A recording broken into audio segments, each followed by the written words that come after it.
할렐루야. 우리는 요한계시록에 나오는 아시아의 7 교회를 살펴보고 있습니다. 오늘은 5번째로 사대 교회를 살피겠습니다. 사대 교회는 터키 지역, 과거에는 이 터키 땅이 그리스인들의 땅이었어요. 그 터키 지역의 내륙 한가운데 아시아의 중심에 사대라고 하는 도시가 있었습니다. 그런데 이 사대는 로마 시대에 가장 돈이 많은 부유한 도시였습니다. 왜 그러냐면 이 사대에서 이 사금이 어마어마하게 많이 이렇게 캘 수 있는 그런 사금 지역이었다고 합니다. 알렉산더 대왕이 인도까지 군대를 끌고 이렇게 점령했잖아요. 그 전쟁을 치르기 위해서는 엄청난 이 군 자금이 필요해요. 옛날이나 지금이나 결국 돈을 가져야 전쟁을 전쟁 치르고 망한 나라들이 많아요. 왜 그러냐면 이 경제적 파탄으로 인해가 이 왕의 권력이 무너지는 거예요. 근데 이 알렉산더 대왕의 이 모든 전쟁 비용을 어디에서 충당해 왔느냐 하면 사대에 있는 금을 가지고 그 금으로 이렇게 전쟁을 치를 수 있는 비용을 감당해. 로마 제국도 마찬가지입니다. 로마의 그 제국을 유지하기 위해 군대를 운영하는데 소금과 금은 아주 중요한 그런 이 권력을 지탱하는 힘이었는데, 결국은 이 사대 지역을 점령한 나라가 패권을 쥐게 되는, 그리고 이 엄청난 금을 가지고 국가를 지탱하는 그런 부분이 있었습니다. 오늘 우리가 살피는 이 사대 지역은 매우 이 고대 이 그리스 지역에서 중요한 그런 도시였습니다. 그 도시에 교회가 세워져서 이제 우리 주님의 복음을 전하게 되었는데, 3장 1절에 보면 우리 예수님이 사대 교회에 말씀하는 주님의 모습을 이렇게 말씀하고 있습니다. 사대 교회에 읽어주세요. 시작. 사대 교회 사자에게 편지하라. 하나님의 7 영과 7 별을 가지신 이가 이르시되. 네, 예수님의 모습을 7 영과 7 별을 가지고 있는 분으로 우리에게 소개해 주고 있습니다. 항상요, 어느 교회이든 간에 그 교회의 말씀을 하실 때에 첫 번째 나오는 주님의 모습이 굉장히 중요해요. 그 모습이 곧 그 교회에 주어질 메시지의 핵심적인 열쇠를 가지고 있습니다. 사대교회에 말씀하는 주님의 모습은 7 영과 7 별을 가지신 분입니다. 요한계시록 1장 20절에 보면 읽어볼까요? 내가 본 것은 내 오른손에 7 별의 비밀과 또 7 금촛대라. 7 별은 7 교회의 사자요. 네, 이 7 영과 7 별을 우리 예수님이 가지고 계시는데, 앞쪽에 1장 20절에 보니까 7 별은 7 교회의 목사들이었다는 거예요. 근데 그 사자, 목사는 예수님의 어디에 있느냐? 손에 붙잡혀 있는 것입니다. 교회를 섬기는 감독이나 사자나 목사들은 다 평범하고 죄가 많은 인간입니다. 그러나 어떤 한 사람을 교회를 위하여 우리 주님이 그를 붙잡아 주실 때, 그는 평범한 삶을 사는 것이 아니라 탁월한 하나님의 사역을 위하여 사용되어지는 인물이 될 수 있는 겁니다. 그런데 하나님께서 누군가를 붙잡아 사용하는 그 역사는 다른 것이 아니라 성령의 능력으로 그가 일하게 되는 겁니다. 그래서 7 교회의 사자에게는 우리 주님께서 7 영을 부어주셔. 동일한 영, 성령이지요. 예수님의 영이 그 사람에게 들어가서 그 사람으로 하여금 능력을 드러내며 사역을 감당할 수 있도록 이끌어 가시는 겁니다. 사대교회의 본질적인 문제는 뭐냐? 다른 거 아닙니다. 이름은 있으나 죽은 교회라고 하는 아주 충격적인 그런 주님께서 판단을 내려버리는 이 상상할 수 없는 일이 사대교회에 일어나고 있지요. 죽었다. 자신들은 살아있는 줄 알고 열심히 예배도 드리고 전도도 하고 헌금도 합니다마는 주님 보실 때에 너희들은 죽었다. 여러분, 죽은 교회는 버림을 받는 것입니다. 소금이 맛을 잃어버리면 사람들의 발에 밟히듯이 교회가 죽었다는 것은 이미 사탄의 손 안에 들어갔다는 겁니다.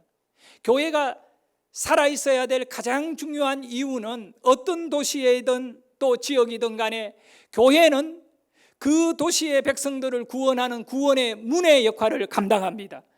그러나 사대교회가 죽어버림으로 말미암아 이 사대에 있는 사람들이 구원을 얻을 수 있는 문이 닫혀버리기 때문에 얼마나 절망적인 일입니까?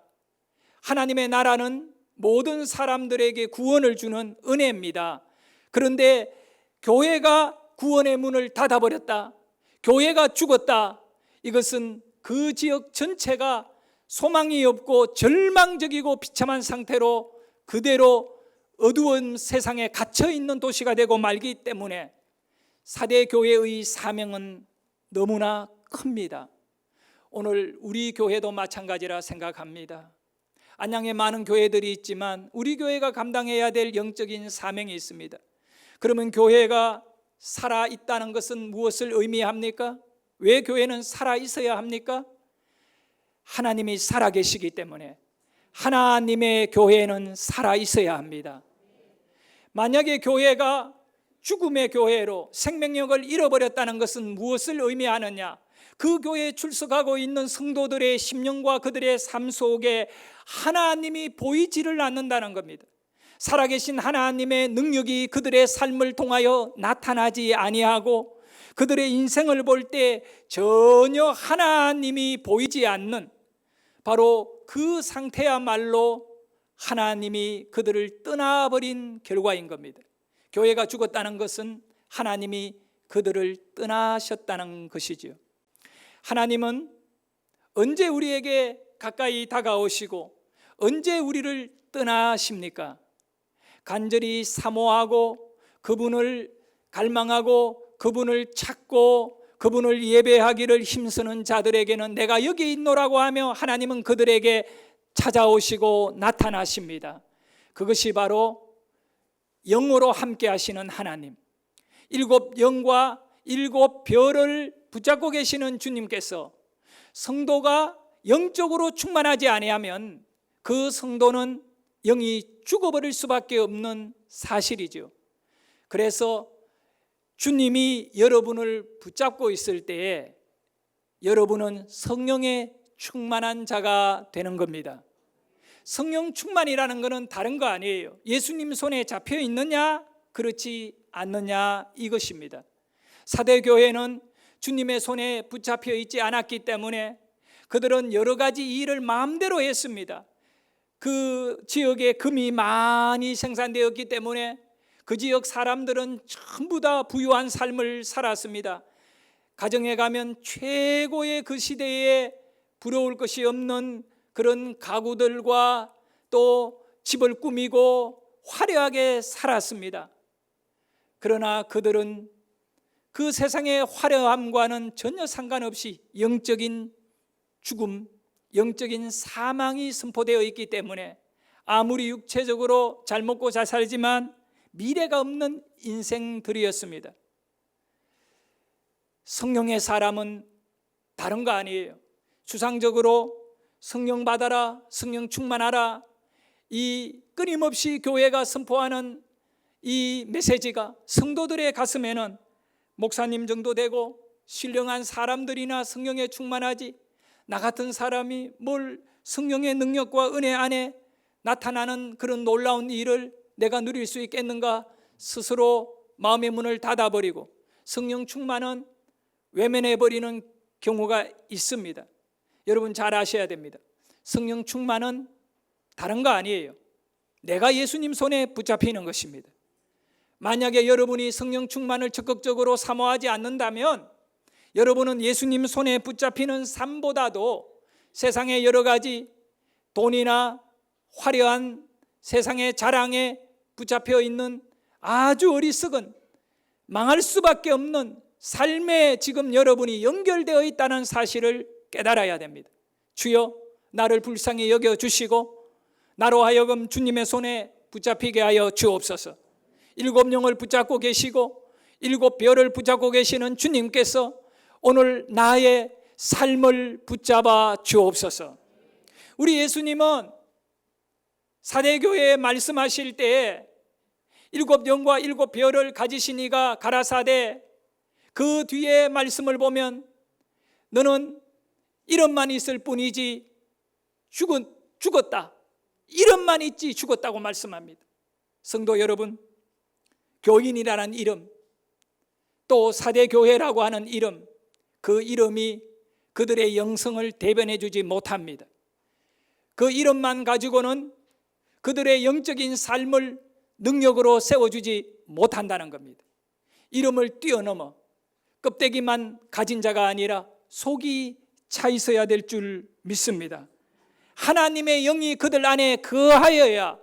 사대교회의 가장 심각한 문제는 바로 7별을 붙잡고 7영을 역사하는 그 하나님 앞에 사대교회는 영을 외면해버리고 성령의 역사와 그 은혜를 등한시하다가 결국 그들은 예배도 있었고 헌금도 드렸고 전도도 했고 다 가진 것 같이 보이고 다 행하고 있어서 문제없는 교인들이요 문제없는 교회인 줄 알았는데, 우리 주님은 너희들은 이름만 예배요, 이름만 예물 드리고 이름만 전도하는 것이지 그 안에 내가 없다.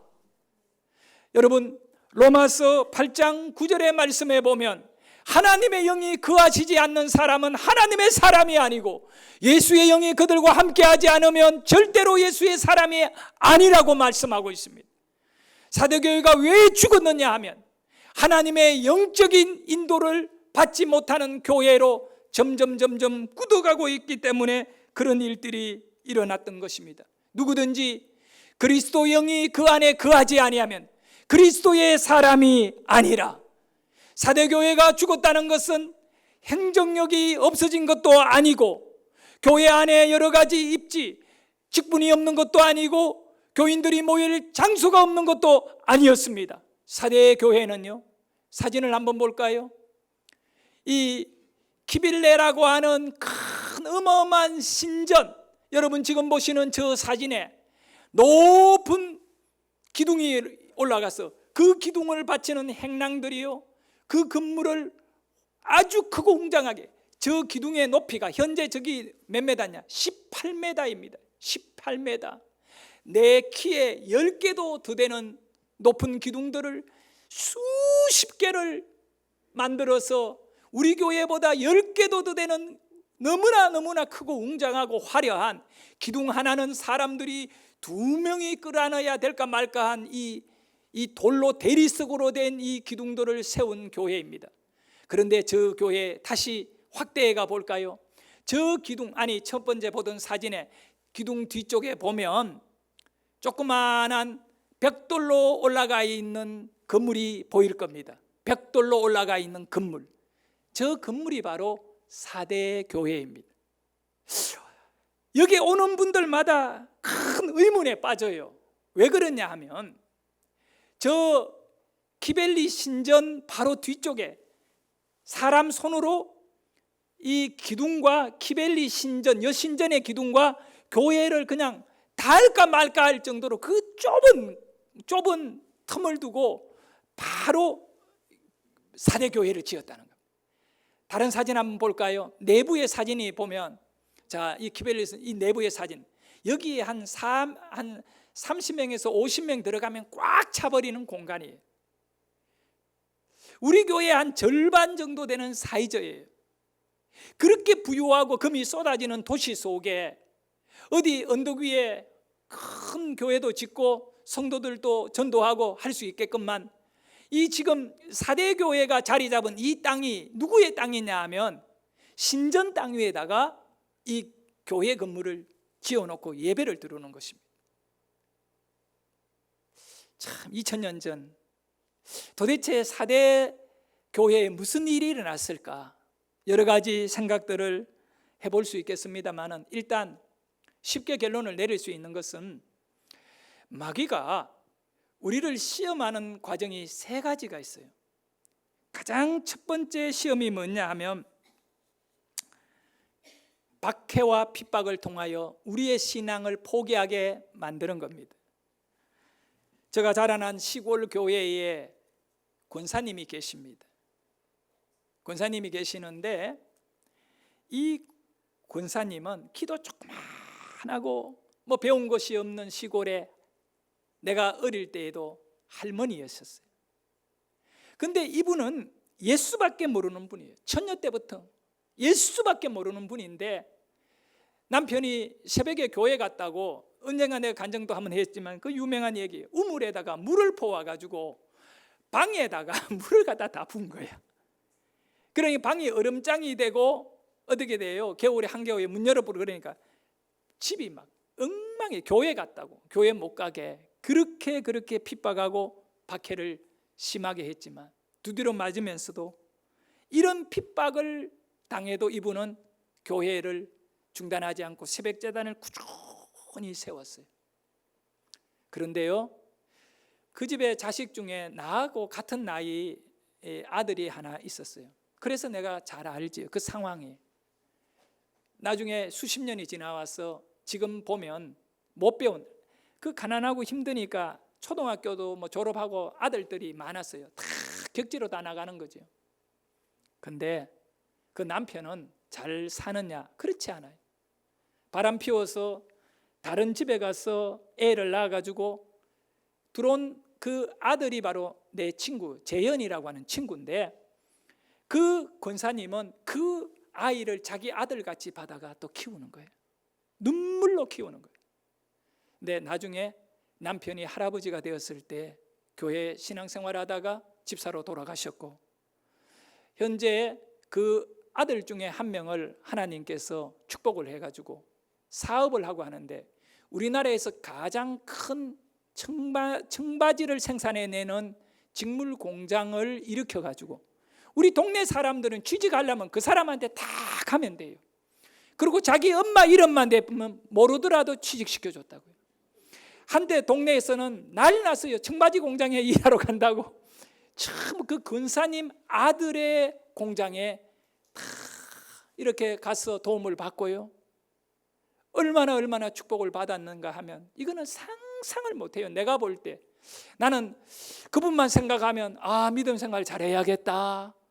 시간 지나고 나보니까 분명히 하나님이 역사하는데, 교육을 잘 시킨 것도 아니고 그저 객지에 나가 굴러다니는 아들들이 전부 다 외제 승용차를 타고, 그 당시에도 집에 시골에 탁 와가 자기 엄마, 그리고 시골 교회에 짓겠다고 하니까 헌금을 자식들이 그냥 많이 해가지고, 참 그런 모습을 보면서 이 핍박이 왔을 때, 아시아 7교회 가운데는 핍박을 받은 교회가 특별히 이 모델적으로 누구예요? 서문화 교회라고 우리 앞에서 배웠습니다만은, 에베소 그 다음에 두 번째가 서문화 교회인데, 이 서문화 교회는 감독 목사가 폴리갑이었는데, 이 교회는 먼저 이 지도자를 갖다가 죽여버리면 나머지 사람들은 그냥 따라가거든요.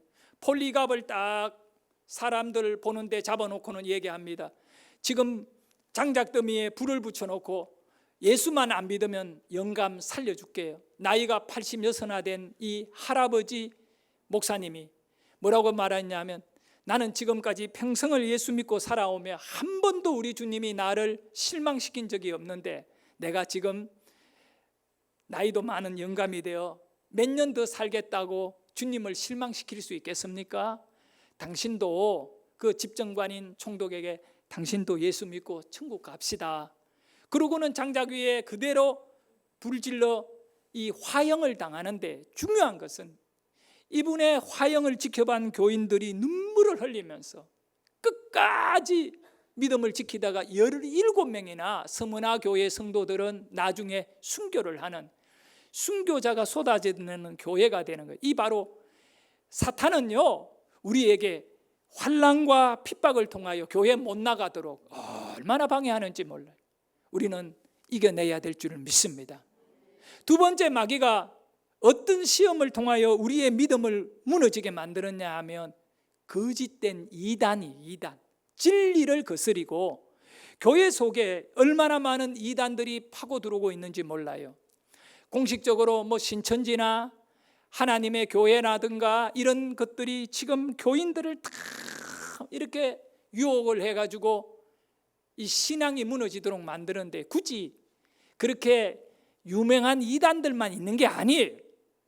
우리 개인적으로 이단이라는 것은 뭘 의미하느냐 하면 자기가 잘난 것이 이단이거든. 교만에 빠져가지고 하나님의 말씀을 무시하고 판단하고 자기 뜻대로 안 되면 막 다른 성도들을 괴롭히가, 이런 모든 영적인 독소가 우리 안에 존재하는데 이게 마귀의 역사예요.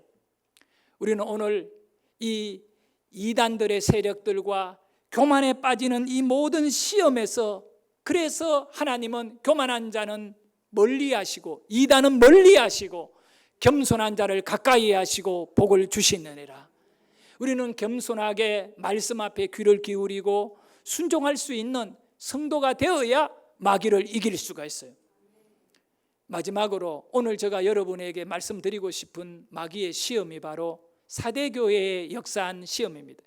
이 시험은 시험이 왔는지 안 왔는지도 모르는 시험이다 보니 사대교회 같이 우리는 예배를 잘 드리고 있고 우리는 이렇게 이 도시 사람들과 너무나 평안하게 교회가 그 도시 사람들에게 아주 인정받는, 칭찬을 받는 교회입니다 라고 하는 이런 생각들을 갖고 자기네들 교회가 다른 지역에 있는 어떤 교회들보다 건강한 교회인 줄 착각에 빠진 그런 교회가 되고 말하는 거예요. 그러지만 여러분, 우리는 살아있는 교회입니다. 우리는 주님의 사명을 감당하고 있는 교회입니다라고 사대교인들이 말하고 있지만 우리 주님께서 뭐라고 합니까? 아니야, 너희는 죽었어 라고 말합니다. 누구 말이 맞습니까? 직접 교회 신앙생활하고 예배도 드리고 전도도 하고 교회도 작지만 지어놓고 있고 이런 자기네들이 자기네 신앙을 말하는데 틀렸습니까? 아니면 멀리 계시는 것 같이 보이는 우리 예수님이 아니야 너희들은 죽었어 라고 말하는 주님의 말씀이 진리입니까? 여러분, 아무리 자기네들이 교회를 세웠고 자기네들이 예배를 드리고 있지만 주님의 말씀을 넘을 수는 없습니다. 주님은 사대교회에 말씀합니다. 너희는 이름은 있으나 죽었다. 예배는 드리지만 죽었고 기도는 하지만 죽었고 전도는 하지만 죽은 거다. 하나님은 살아 계시는 분입니다. 그러므로 교회는 살아 있어야 합니다. 교회가 살아 있다는 것은 다른 의미가 아니에요. 교회를 통하여 다른 사람을 살리고 도시를 살리고 국가를 살리는 겁니다. 여러분이 살아 있어야 여러분의 가족을 살릴 것이고 여러분이 살아 있어야 주위에 있는 것들을 살려내고, 그러므로 우리는 살아 있어야 됩니다. 그런데 사대교회에 어떤 시험이 들어왔느냐 하면 평안함이었습니다.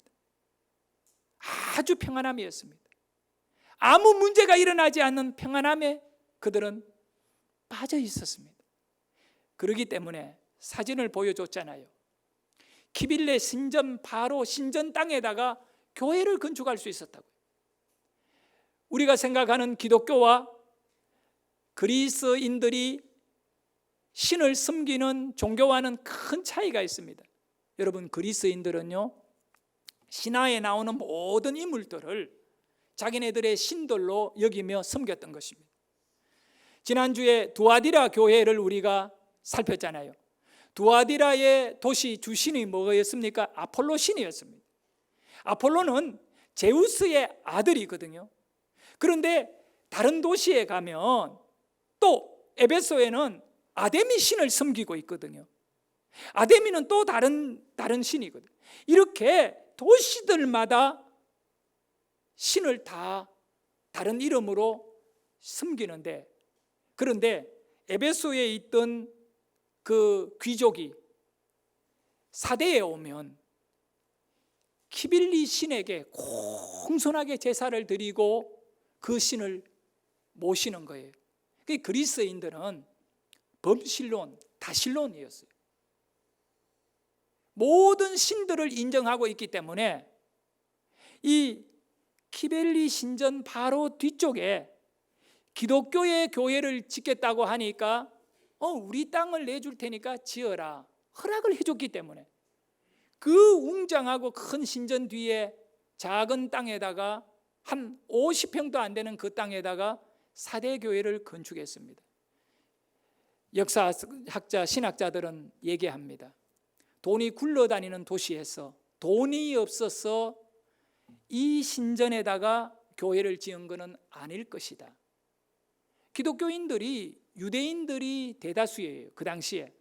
근데 세계에서 사진을 한번 준비해 주시면 좋겠습니다만 전 세계에서 가장 큰 회당이라고 하는 것은 유대인들이 자녀들의 교육과 예배, 기도 드리기 위해 모이는 장소이거든요.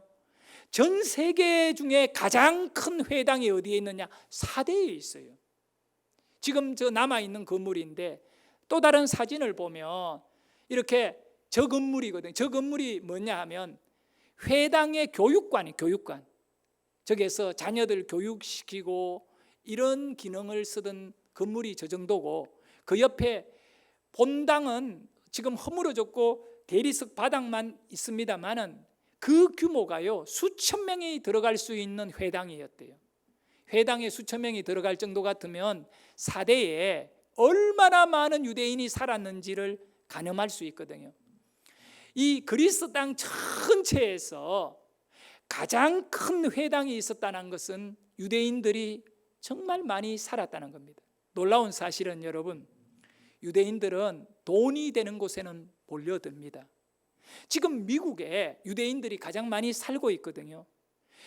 지금 미국의 경제, 정치, 문화, 과학을 지탱하는 힘이 어디 있냐? 유대인들이에요.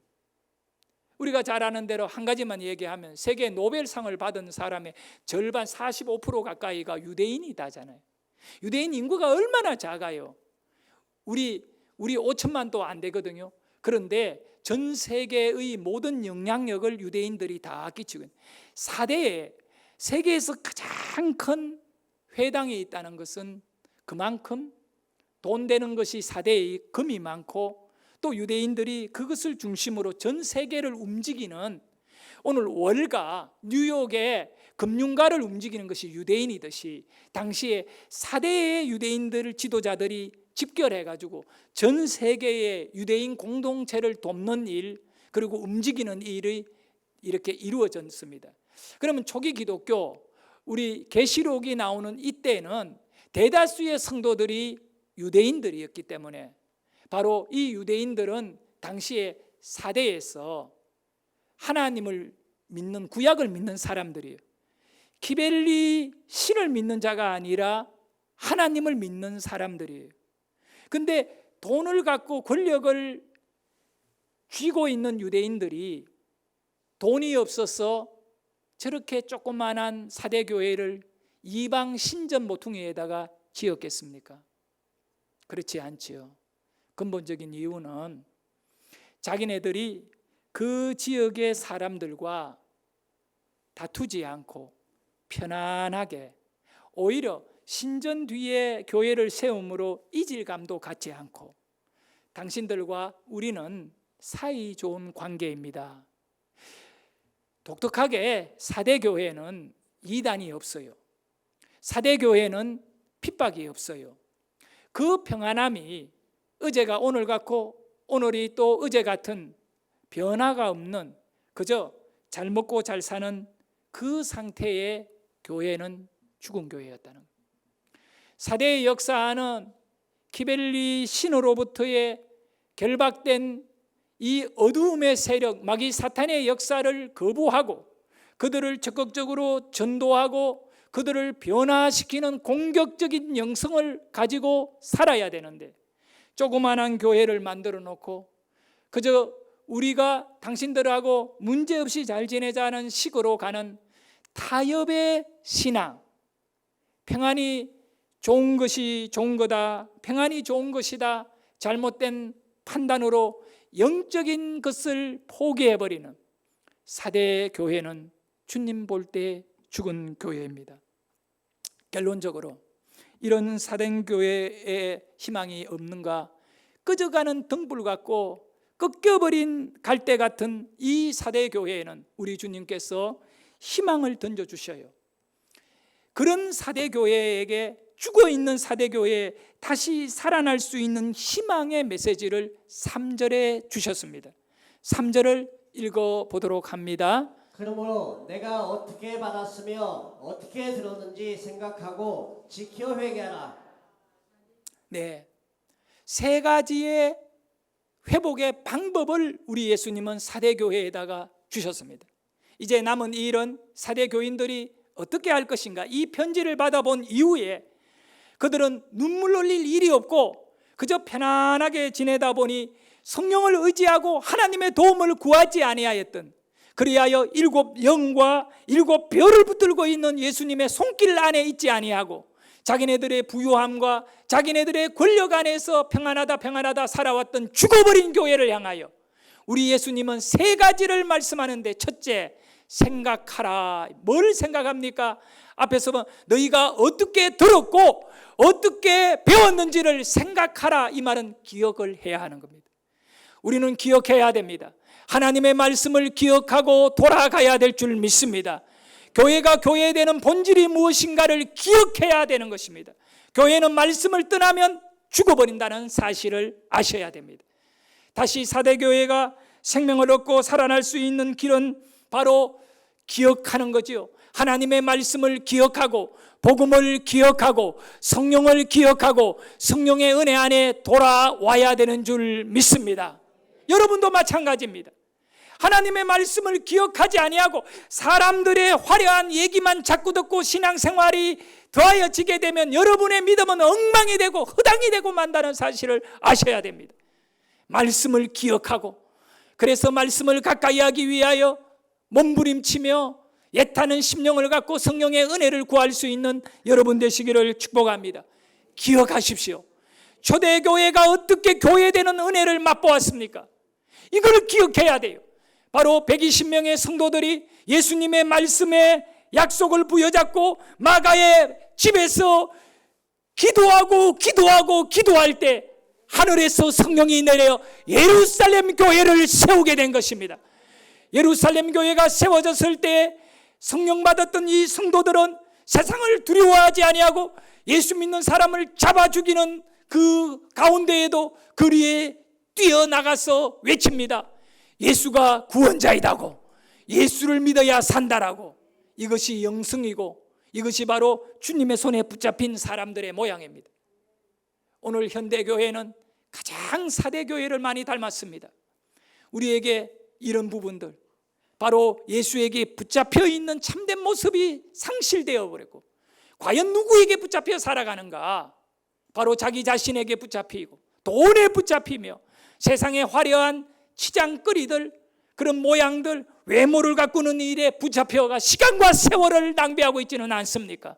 이제 예수님에게 붙잡히는 은혜가 여러분에게 일어나기를 축복합니다. 두 번째는 뭐냐 하면 바로 행하고라고 하는, 지켜라고 말하는, 생각하고 지켜 행하라. 두 번째, 사대교회는 행함이 문제였습니다. 내가 너희 행위를 아노니 너희는 이름만 있고 죽었다. 행위를 안다는 것입니다. 우리 주님은 우리 교회를 아시고 여러분 한 사람 한 사람을 아는데 뭘 아느냐면 행동을 아신다는 겁니다. 여러분 먼저 말씀을 기억하고 그 말씀대로 행동하시기를 축복합니다. 행동이 잘못되면 죽은 성도가 된다는 것을 기억해야 됩니다. 마지막 세 번째입니다. 결론입니다. 아무리 말씀을 기억하고 그 말씀을 행하고자 한더라도 회개하지 않으면 안 됩니다. 회개는 뭐냐 하면 나를 주님 앞에 다 내려놓는 것입니다. 여러분, 우리에게 가장 중요한 것, 주님에게 돌아가고 병원에 가면 심장이 멈춘 사람에게 살려내는 방법이 뭐냐 하면 이 심장 충격기예요. 가슴에다가 이 전기를 쏟아 부어버립니다. 평상시에 우리 전기는 어떤 겁니까? 만지면 죽어요. 그러나 죽은 사람을 살리는 방법은 우리가 평상시에 만지면 죽는 이 어마어마한 센 볼트의 전기를 심장에다가 때려가지고 살려냅니다. 역으로 살려내는 것입니다. 회개는 뭡니까? 죄잖아요. 평상시에 우리는 죄를 멀리해야 되고 죄를 가까이 하고 죄를 기억도 하지 말아야 되죠. 그러나 주님 앞에 내가 죽어있는 영이 살아나고 다시 주님의 사람으로 세워지는 과정에 이 터닝 포인트, 출발점이 어디냐? 죄를 기억하는 것입니다. 죄를 억울해하는 거고 그 죄를 슬퍼하며 눈물로 주님께 내려놓는, 마치 죽어있는 심령에 이 전기 충격기를 갖고 심장에 갖다 대듯이 나의 영혼의 죄에 예수 그리스도의 그 보혈을 갖다 대면서 주님, 나는 아무것도 아닙니다. 나는 정말 죄인입니다. 나는 이렇게 비참한 자입니다. 자기 사망을 선포하는 그런 바로 십자가의 충격을 받는 회개가 있어야 될 줄 믿으시기를 바랍니다. 그러면 우리가 살아나는 것입니다. 사대교회를 살려주시는 주님께서 여러분을 살려주시기를 소원합니다. 첫째는 말씀을 기억하시고, 두 번째는 그 말씀대로 행동하시고, 세 번째는 눈물로 회개하시고, 오늘은 4월 마지막 날입니다. 내일 5월을 시작하는데 오늘 이 말씀을 통하여 사대교회 같은 우리의 심령이 다시 변화되고 살아나는 은혜가 있기를 축원합니다.